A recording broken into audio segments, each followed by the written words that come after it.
maglagay ng blue badge dito sa Facebook.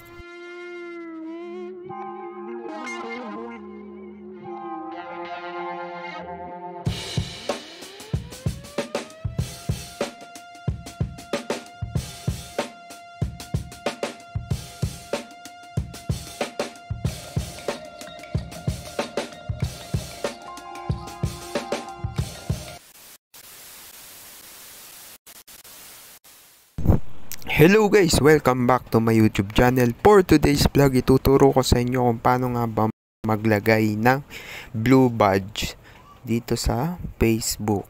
Ganito guys, punta kayo dito sa inyong profile. Yan.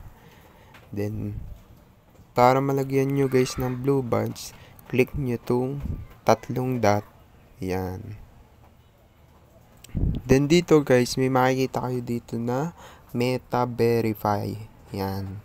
Click nyo. Yan. Then, ganito guys yung makikita nyo.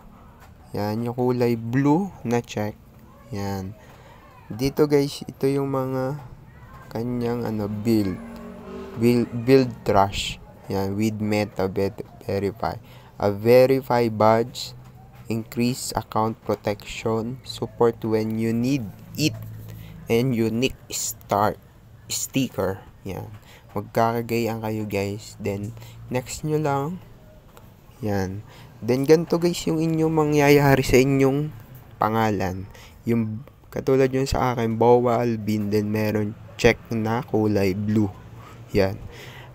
Dito guys ay magbabayad lang kayo ng 499 pesos. Only.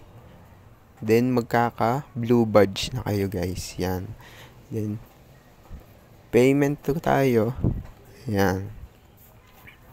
Ang bayad nga pala dito guys ay online.